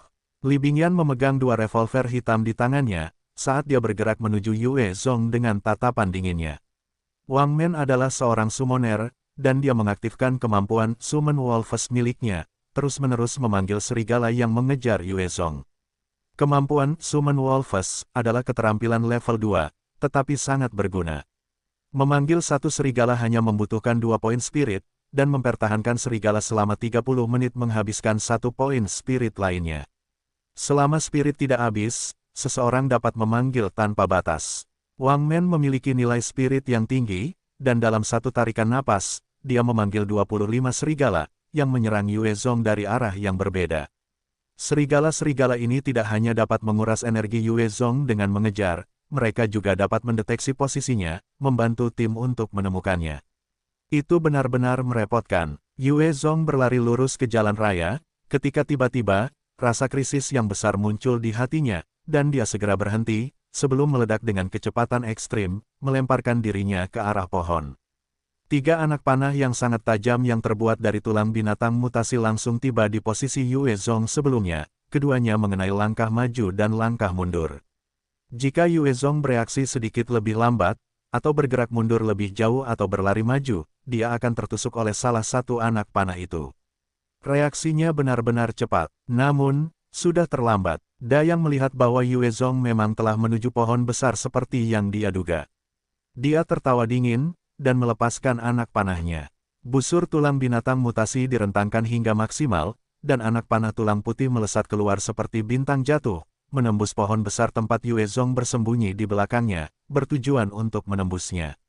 Pada saat Yue Zong merasakan bahaya, semuanya sudah terlambat, karena anak panah tulang yang menakutkan itu telah menancap di atas perutnya, membuatnya terpental beberapa meter ke depan, dan ia pun jatuh terduduk. Selesai. Mata Dayang berkilat dingin, saat ia berpikir dalam hati. Anak panah ini disebut Sundering Arrow, dan merupakan keterampilan yang ia ciptakan sendiri sebagai seorang Forest Runner. Umumnya, anak panah ini digunakan sebagai teknik membunuh pamungkasnya. Sama seperti Devil Flame Sword dan Devil Flame Spear milik Yue Zong, Sundering Arrow memiliki kekuatan yang sangat besar, dan tidak dapat digunakan secara berurutan. Namun, saat digunakan, anak panah itu menjadi sangat kuat. Sebelumnya, Evolver level 40 juga pernah menemui ajalnya dengan anak panah ini. Setelah berubah menjadi seorang Forest Runner, hanya Wu Yanhong dan Wu Dahui yang menjadi lawan Dayang. Menghadapi Enhancer biasa, saat ia masih berhati-hati, ia secara tidak sadar telah memandang Yue Zong dengan jijik. Dayang mengendurkan kewaspadaannya, sementara Yue Qing, Long Feng dan Ma Huijia tidak, karena mereka mengangkat busur mereka dan membidik Yue Zong. Mereka ingin mengubah tubuhnya menjadi saringan, hanya dengan begitu mereka akan rileks. Yue Zong tiba-tiba membuka matanya lebar-lebar, saat ia memegang senapan mesin ringan, 05 dan menembak dengan liar ke arah posisi Yue Qing, Long Feng dan Ma Huijia. Dengan perlindungan keterampilan transformasi Forest Runner mereka, Yue Zong mengalami kesulitan untuk menentukan lokasi mereka yang tepat, tetapi pengalaman tempurnya yang melimpah memungkinkannya untuk memahami posisi kasar mereka di bawah hujan peluru yang lebat. Yue Qing, Long Feng, Ma Huijia dengan cepat mundur ke balik pohon, dan menghindari serangan dari Yue Zong. Bajingan sialan, sangat sulit dihadapi. Yue Zong merasakan rasa manis tembaga muncul di tenggorokannya, saat dia meludahkan seteguk darah segar. Anak panah dari Dayang sebelumnya benar-benar kuat, dan melampaui harapan Yue Zong melukainya. Faktanya, jika bukan karena kulit babi hutan bersisik hitam mutan tipe 2, Yue Zong mungkin telah tertusuk dan dipaku ke tanah. Yue Zong tidak punya waktu untuk mengambil napas ketika serangkaian anak panah aneh melesat ke arahnya dari arah yang berbeda, memaksanya untuk menghindar dengan kecepatan maksimumnya, tanpa waktu untuk mengatur napas. Setiap kali Yue Zong melihat ke arah dari mana anak panah itu ditembakkan, yang bisa dia lihat hanyalah dedaunan hijau, rumput liar yang panjang, dan dia tidak punya cara untuk membedakan tubuh dari 4 penjaga hutan. Jika ini terus berlanjut, aku akan dipermainkan sampai mati oleh para bajingan ini. Yue Zong mengaktifkan langkah bayangan miliknya, dan mulai melesat di dalam hutan. Namun, 4 penjaga hutan mengikutinya dari dekat, terus-menerus melepaskan anak panah dan memaksa tangannya hingga batas maksimal, sambil menguras semangat dan staminanya. Ini adalah pertama kalinya Yue Zong benar-benar dipaksa sejauh ini oleh 7 ahli lainnya. Hanya ada pepohonan dan rumput di mana-mana di dalam hutan, tentu saja ini sangat melemahkan kemampuan bertarungnya. Dia tidak bisa menembakkan senjatanya dengan akurat. Selain itu, para ahli Vietnam ini telah berubah menjadi penjaga hutan, turun ke hutan seperti kura-kura ke air. Semuanya bertambah menjadi semakin tidak menguntungkan bagi Yue Zong. Pada saat ini, di dalam hutan, ada 25 serigala yang datang tepat ke Yue Zong. Serigala-serigala itu memberikan bantuan dan memberitahu 4 peningkat penjaga hutan di mana Yue Zong berada. Karena hutan adalah wilayahmu, lihatlah aku menghancurkannya hingga rata dengan tanah. Yue Zong menatap ke arah 25 serigala yang menyerangnya, dan dengan amarah di matanya, dia mengaktifkan kemampuan Devil Flame-nya. 2 bola Devil Flame yang menari muncul di tangannya dan dia melemparkannya ke pohon membuatnya mulai terbakar dengan ganas. Yue Zong terus berlari, membiarkan Devil Flame-nya terbakar, saat dia melemparkannya ke arah pohon dan rumput di sekitarnya. Tujuannya adalah untuk menyebabkan semuanya mulai terbakar. Karena saat itu akhir musim gugur, angin musim gugur kering, dan pohon-pohon serta rumput liar terbakar dengan mudah. Segera, seluruh hutan mulai berderak karena api. Yue Zong melirik api yang menderu dan mengaktifkan kemampuan Hurricane dari kalungnya. Badai besar muncul dan menyedot sejumlah besar Devil Flame saat terbentuk dan mulai bertiup dan bergerak menuju 4 Forest Ranger. Ah! Jeritan mengerikan yang sangat menyakitkan terdengar di seluruh hutan. Ahli yang paling dekat dengan Yue Zong adalah Yue King, dan dia langsung ditelan oleh badai yang menyala-nyala. Jauh di dalamnya, Anda masih bisa melihat siluetnya saat potongan-potongan tubuhnya terbakar dan menjadi abu. Menahan rasa sakit ini di luar kemampuan manusia dan dia menjerit kesakitan lagi. Yue Zong mengangkat stingernya dan melepaskan satu tembakan. Dengan suara keras, otak Yue King terlontar ke angin api dan mayatnya yang tak bernyawa jatuh ke tanah dengan lemas. Di dalam api hutan yang tak henti-hentinya yang telah dia mulai, serigala yang dipanggil oleh Wang Men semuanya terperangkap oleh api dan ditelan, berubah menjadi abu. Memang mereka sepenuhnya menghilang dari dunia. Bajingan pembakar sialan, apakah dia ingin menghancurkan seluruh hutan? Dayang mengeluarkan kutukan yang marah, saat dia mundur dari api iblis dengan eksplosif. Asteris 1. Api di cuaca musim gugur adalah yang paling sulit dipadamkan. Saat api berkobar dengan baik, seluruh hutan kemungkinan besar akan terbakar dan hancur. Ada berbagai bentuk kehidupan di dalam hutan, termasuk binatang mutasi yang bisa menjadi daging, dan sayuran liar, hewan kecil, dan banyak cacing. Bagi orang Vietnam, seluruh hutan adalah harta karun. Membiarkan Yue Zong menghancurkan semuanya membuat Dayang sangat menderita. Yue Zong terus menghindari serangan, dan di dalam api, tubuhnya terlihat terus bergerak dengan api iblis yang menyelimutinya. Dia tidak takut dengan api yang dia ciptakan, dan tidak akan terpengaruh oleh sifat destruktifnya. Dia menyerbu ke arah sekitar hutan, menyebabkan bercak-bercak besar berkobar saat dia berlari melewatinya. Hutan menghalangi kemampuan bertarungnya, jika dia bisa menghancurkannya, maka dia akan lebih mudah menghadapi Dayang dan para ahli lainnya. Bunuh dia. Kita tidak bisa membiarkan dia menghancurkan hutan kita. Dayang mengeluarkan raungan marah, saat dia menatap Yue Zong. Mendorong rohnya hingga ekstrim, dia menarik kembali busur tulangnya yang besar, dan melepaskan panah pemutus lainnya ke Yue Zong. Tepat ketika Dayang mengarahkan pandangannya pada Yue Zong sudah merasakan bahaya yang sangat besar dari belakang. Dia mengerahkan seluruh kekuatannya dan membalik tubuhnya ke belakang, memutar tubuhnya untuk melesat ke satu sisi. Panah pemisah itu melewati bahu kiri Yue Zong, merobek lubang kecil di kulit babi hutan bersisik hitam yang sangat kuat itu. Ini menunjukkan bahwa kekuatan panah pemisah itu bahkan melebihi roket 25 mm. Panah pemisah yang menakutkan itu melesat menembus pohon besar, sebelum akhirnya tersangkut di tengah pohon kedua sebelum berhenti. Saat Enhancer dan Evolver naik level, mereka akan terus meningkatkan dan menyempurnakan keterampilan mereka. Kekuatan dasar dan tenaga mereka juga tidak lebih lemah dari kebanyakan persenjataan modern. Ada beberapa Enhancer yang bahkan tidak perlu menggunakan senjata modern apapun untuk mengalahkan orang-orang yang menggunakannya. Sisi itu, setelah Yue Zong menghindari panah mematikan terkutuk itu, tangan kanannya terangkat ke arah Dayang dan dia memunculkan badai api iblis yang melesat ke lokasi Dayang. Dayang juga merasakan bahaya yang hebat. Setelah dia menembakkan panah itu tanpa hasil, dia langsung melompat, seperti monyet yang lincah, mendarat di atas pohon lain.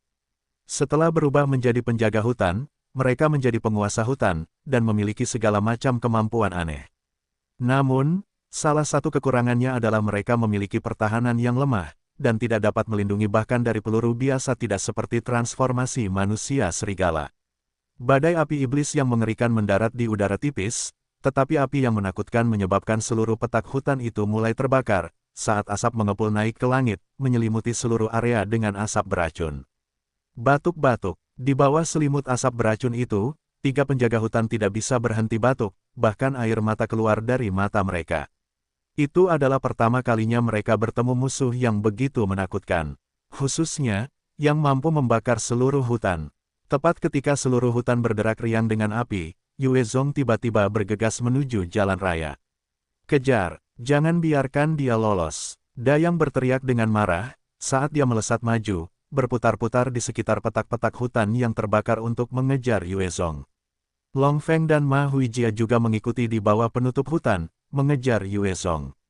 Ketika Yue Zong telah berlari sejauh 50 meter menuju jalan raya, dia tiba-tiba berbalik, tertawa dingin, dan mengaktifkan kemampuan api iblisnya lagi. Dia menyulap 2 badai api iblis yang sangat mengerikan, menembakkannya ke bagian-bagian hutan yang belum terbakar. Dengan pukulan itu, bagian-bagian hutan yang tersisa seluruhnya diselimuti oleh api, dan mulai terbakar dengan hebat. Dayang, Long Feng dan Ma Jiahui tidak dapat menghindar pada saat itu, dan terperangkap dalam kobaran api seketika itu juga. Namun, karena Yue Zong telah mengendalikan api iblisnya untuk menyelimuti hutan, tidak mungkin mereka dapat terbakar seketika. Pergilah ke neraka. Tatapan Yue Zong dingin saat dia mengeluarkan stingernya dan mengarahkannya ke Dayang yang paling dekat dengan tepi kobaran api. Siluetnya dapat terlihat dengan jelas. Tidak, mata Dayang dipenuhi dengan ketakutan yang belum pernah terjadi sebelumnya, saat dia meratap dengan keras. Dengan bunyi, peng, otak Dayang hancur berkeping-keping. Enhancer yang dianggap sebagai salah satu dari 6 ahli teratas dalam batalion taring serigala dibunuh begitu saja oleh Yue Zong. Setelah menyingkirkan Dayang, Yue Zong membidik Long Feng dan melepaskan tembakan lagi. Tanpa ketegangan apapun, otak Long Feng juga hancur, dan tubuhnya yang tak bernyawa terkulai ke tanah. Tepat saat Yue Zong ingin mengurus Ma Huijia yang tersisa, rasa bahaya tiba-tiba muncul di hatinya, saat dia melompat mundur. Peng, peng, 2 tembakan terdengar, dan 2 peluru melesat di mana kepala Yue Zong berada beberapa detik yang lalu. Yue Zong memfokuskan kembali pandangannya dan menemukan Li Bingyan bergegas ke arahnya seperti hantu, tangannya memegang revolver, dan menembaki dia saat dia bergegas maju. Li Bingyan sangat berpengalaman dalam pertempuran jarak dekat. Tatapannya membeku, saat dia menembakkan revolvernya tanpa henti. Sudut tembaknya sangat aneh, memaksa Yue Zong untuk terus mundur, dan dia menghindar di balik pohon besar untuk menghindari tembakannya. Tepat saat Li Bingyan hendak mendekat, Yue Zong tiba-tiba melesat keluar dari antara 2 pohon seperti seekor citah, mengayunkan pedang gigi hitamnya yang besar sepanjang 2 meter. Ia menebas ke arah Li Bingyan tanpa sedikit pun belas kasihan. Jika tebasannya mengenai, Li Bingyan akan menghadapi nasib yang tidak termasuk tubuh bagian bawahnya. Mata Li Bingyan bersinar dengan kilatan aneh, saat ia tertawa dingin. Tubuh yang kencang itu tiba-tiba melengkung ke belakang seolah-olah ia tidak memiliki tulang di pinggangnya, menghindari tebasan mengerikan itu, sebelum berguling ke samping, dan melompat kembali ke arah Yue Zong seperti macan tutul, tangannya mencakar tenggorokan Yue Zong. Yue Zong melemparkan pedangnya ke samping pada pemberitahuan pertama, dan tangan kirinya meninju ke depan dengan eksplosif ke arahnya. Li Bingyan menangkap tinju Yue Zhong dengan gesit, mengunci tinju kirinya, lalu mengayunkannya dengan sekuat tenaga, melemparkan pria ini dengan berat badan 2 kali lipatnya ke arah sebuah batu besar. Asteris 2. Kecepatan dan teknik Li Bingyan sangat menakutkan, saat dia mengayunkan Yue Zhong dengan kuat ke arah batu besar itu, dampak yang luar biasa menjalar ke seluruh tubuhnya, mengguncang organ-organ dalamnya, saat dia meludahkan seteguk darah segar lagi. Li Bingyan melesat maju seperti anak panah, tangan kanannya melambai, dan di dalamnya, sebuah belati muncul, sebelum dia menebas ke arah tenggorokan Yue Zhong tanpa ampun. Bagaimanapun juga, tenggorokan Yue Zhong tidak terlindungi, saat dia menebasnya, dia pasti akan mati. Yue Zhong adalah seorang petarung yang berpengalaman, matanya menunjukkan kilatan kemarahan, dan kilatan cahaya muncul di udara, saat White Bones melangkah keluar dan berdiri di depannya. Pedang Li Bingyan menebas tulang rusuk White Bones sebelum dibelokkan. White Bones segera menembakkan 2 bilah tulangnya dan menebas ke arah Li Bingyan. Li Bingyan kembali menunjukkan kelenturannya saat dia berputar pada sudut yang luar biasa, menghindari tebasan 2 bilah tulang itu. Yue Zhong menghela napas lega, saat dia mengaktifkan seni ketakutan dan serangan roh yang sangat mengerikan membebani Li Bingyan. Selama itu bukan Enhancer yang berevolusi atau bertransformasi berbasis roh, atau Enhancer yang berfokus pada pemanggil, kemampuan seni ketakutan benar-benar dapat menghancurkan Enhancer manapun tanpa statistik roh yang cukup tinggi karena statistik roh Yue Zhong sendiri. Pada saat itu, Li Bingyan diselimuti oleh serangan roh yang begitu mengerikan, karena segala macam gambaran dan skenario penyiksaan diputar di kepalanya, mencoba membuatnya gila. Li Bingyan dianggap sebagai orang yang kuat dengan kemauan yang luar biasa, dan dia memiliki banyak peralatan yang meningkatkan atribut rohnya. Mempertimbangkan hal ini, dia tidak seperti orang normal tanpa pertahanan apapun terhadap kemampuan seni ketakutan. Dia menggigit bibirnya sendiri dengan keras, membelahnya dan menumpahkan darah, memanfaatkan rasa sakitnya sendiri untuk mendapatkan kembali akal sehatnya. Tepat ketika dia terbangun dari ilusi yang menakutkan itu, Yue Zhong telah mengaktifkan Bone Encompassing Armor dan melangkah di depannya, mengarahkan tinju kanannya yang ditutupi dengan kancing tulang, secara eksplosif ke arah perutnya. Pada saat ini, Li Bingyan tidak memiliki cara untuk menghindari pukulan itu, karena perutnya sedikit tertekuk sekitar 5 cm. Tinju kanan Yue Zhong telah mendarat dengan keras di perut Li Bingyan, dan kekuatannya yang lebih dari 60 poin meledak tanpa ampun. Li Bingyan segera terbang mundur menyemprotkan darah dari mulutnya, menabrak pohon dengan benturan yang besar, dan jatuh ke tanah tanpa daya. Jika itu adalah pertarungan jarak dekat, Yue Zhong tidak dapat berharap untuk mengalahkan Li Bingyan. Namun, bagi Yue Zhong yang jauh lebih dekat dengan level 50 dan memiliki segala macam kemampuan dan gerakan pamungkas, dia benar-benar mendominasi Li Bingyan, tidak memberinya kesempatan untuk merespons. Yue Zhong melotot dingin ke arah Li Bingyan, menunjuknya, dan 2 tombak tulang melesat keluar dari jarinya, menembus bahunya dan benar-benar menghancurkan otot rotator di lengannya.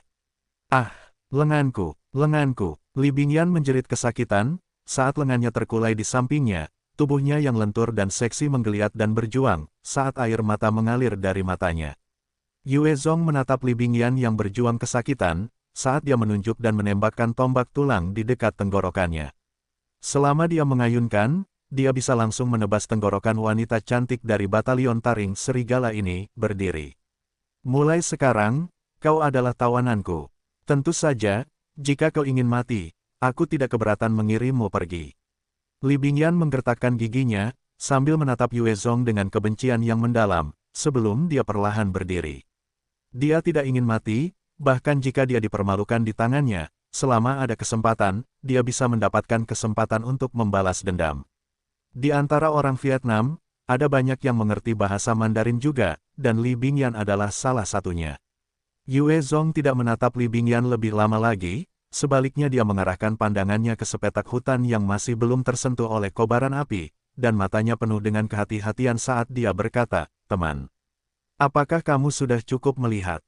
Jika kamu masih tidak mau keluar, aku akan memperlakukanmu sebagai musuh. Perlakuanku terhadap musuhku termasuk penggunaan senjata dan senjata api berat untuk memusnahkan mereka.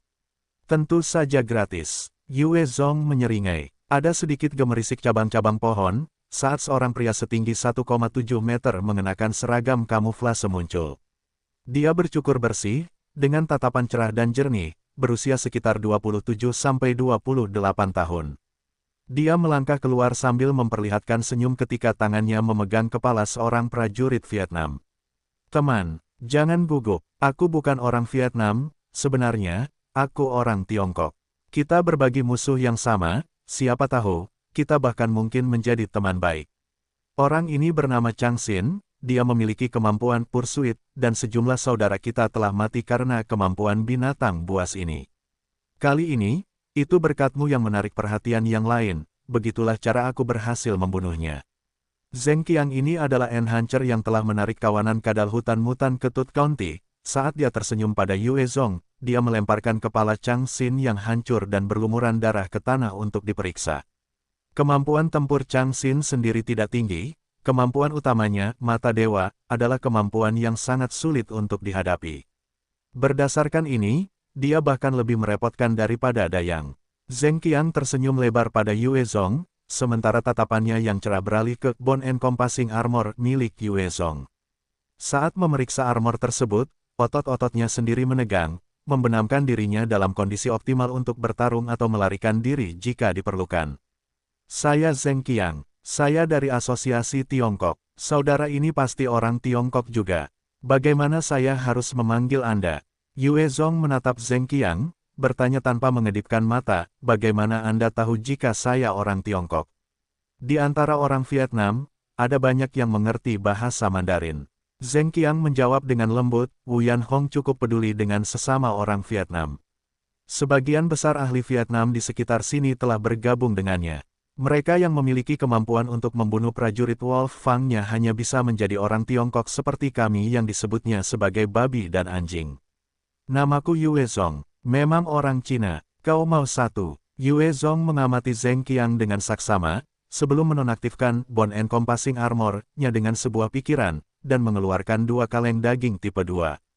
Dia melemparkan satu ke Zheng Qiang, sebelum membuka miliknya sendiri dan duduk di atas sebuah batu besar tempat dia mulai melahap daging itu.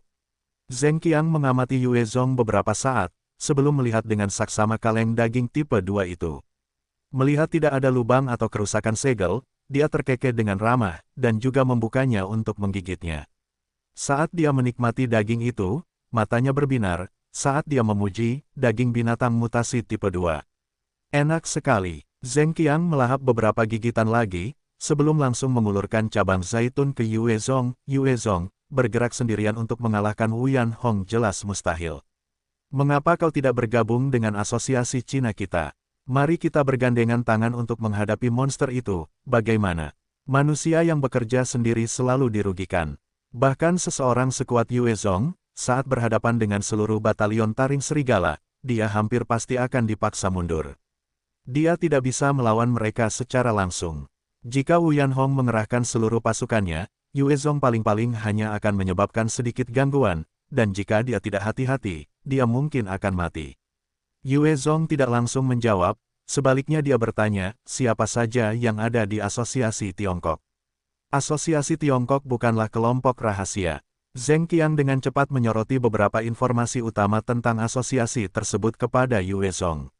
Wu Yanhong membenci orang Tiongkok sampai ke akar-akarnya, selama dia menangkap orang Tiongkok, mereka akan digunakan sebagai budak, menjalani segala macam siksaan dan penyiksaan, seringkali bekerja sampai mati. Di bawah pemerintahan tiraninya, banyak orang Tiongkok dipaksa bekerja sampai mereka tidak berdaya, dan karenanya mulai memberontak. Orang-orang ini menciptakan asosiasi Tiongkok untuk melawan Wu Yanhong. Selain asosiasi Tiongkok, ada Freemason, Triad Hijau, Triad Harimau, Triad Macan Tutul, Triad Pedang Besar, semua jenis geng Tiongkok. Yang terbesar adalah asosiasi Tiongkok. Akan tetapi, karena kelompok-kelompok individu ini tidak begitu kuat, ditambah lagi mereka tidak bersatu, mereka tidak mungkin dapat menandingi Kekaisaran Vietnam Raya milik Wu Yanhong. Mereka hanya dapat terus-menerus melakukan kegiatan-kegiatan yang mengganggu, meskipun dalam beberapa operasi, para ahli mereka sendiri telah dibunuh oleh para anggota batalion taring serigala. Kali ini, Zheng Qiang benar-benar menyaksikan Yue Zong membunuh seluruh tim sendirian, dan karenanya ia mengusulkan agar Yue Zong bergabung. Harus jelas bahwa 7 anggota tim Dayang ini tidak mudah dibunuh. 3 evolver dari Asosiasi Tiongkok sebenarnya telah dibunuh oleh 7 Enhancer ini. Yue Zong dapat menghadapi mereka seorang diri, dapat dilihat bahwa ia benar-benar menakutkan. Yue Zong hanya mengucapkan sebuah kalimat dengan nada acuh tak acuh, jika aku bergabung dengan Asosiasi Tiongkok, bisakah aku menjadi pemimpin? Zheng Qiang tertawa canggung, tidak. Tapi Yue Zong, berdasarkan kekuatanmu, selama kau memperoleh cukup banyak pahala, dalam waktu 2 tahun, menjadi wakil pemimpin bukanlah masalah. Bagaimanapun, bagi mereka, itu bukanlah suatu periode di mana kekuatan berkuasa, dan orang yang paling bisa bertarung akan menjadi pemimpin. Bahkan jika Yue Zong kuat, jika ia bergabung dengan Asosiasi Tiongkok, ia tidak mungkin menjadi pemimpin dalam satu langkah. Asteris 1. Yue Zong menggelengkan kepalanya, lupakan saja. Aku tidak tertarik menjadi bawahan orang lain. Mari kita bentuk aliansi saja. Zheng Qiang mendesah, kebanyakan orang Tiongkok memang mematuhi pepatah, lebih baik menjadi kepala ayam daripada pantat sapi. Geng-geng seperti Freemason, Green Triad, dan seterusnya, semuanya memiliki pemimpin yang merupakan Enhancer di atas level 15, dan mereka tidak lemah dalam pertempuran. Namun, mereka semua tidak mau bergabung dengan Asosiasi Tiongkok, dan hanya setuju untuk bersekutu. Lebih jauh lagi, di dalam geng-geng yang lebih kecil itu, akan ada pertikaian hampir setiap hari, dan pertempuran besar akan dipentaskan setiap beberapa hari. Zheng Qiang melirik Li Bingyan yang ditawan, dan panas terlihat di matanya saat dia bertanya pada Yue Zong, bagaimana rencanamu untuk menghadapi si cantik dari batalion geng serigala ini? Mengapa kamu tidak memberikannya ke Asosiasi Tiongkok? Kami bisa memberimu 20 AK dan 2000 peluru. Mata Yue Zong berbinar, saat dia menatap Li Bingyan dengan saksama, dan mulai berpikir. Li Bingyan melihat tatapan penuh perhitungan Yue Zong dan kulitnya merinding, saat dia segera menggunakan bahasa Mandarin yang fasih untuk berbicara kepada Yue Zong. Yue Zong, lepaskan aku. Selama kamu bersedia melepaskanku, aku bersedia memberimu 50 ton ransum, 20 AK, dan 4000 peluru untuk ditukar denganku. Yue Zong tertawa dan menyarankan kepada Zheng Qiang, Zheng Qiang, bantulah aku. Biarkan orang-orangmu pergi dan mendekati batalion taring serigala untuk bertukar. Suruh mereka mengirim 300 ton makanan sebagai ganti ular cantik Li Bingyan ini. Sebagai kompensasi, kalian mendapatkan 30 ton ransum. Bagaimana? Zheng Qiang berpikir sejenak, dan tahu bahwa tidak akan ada kerugian bagi Asosiasi Tiongkok, oleh karena itu dia mengangguk dan setuju, baiklah. Di dunia pasca-apokaliptik ini, faksi manapun tidak akan menolak makanan, 30 ton bukanlah jumlah yang sedikit. Hanya dengan sedikit usaha, mereka bisa mendapatkan jumlah sebanyak itu. Asosiasi Tiongkok pasti tidak akan mempermasalahkannya. Asteris. Komandan Batalion Taring Serigala Wu Dahui langsung meledak marah setelah menerima laporan militer. Apa? Tim Dayang dimusnahkan dan Bingyan ditangkap.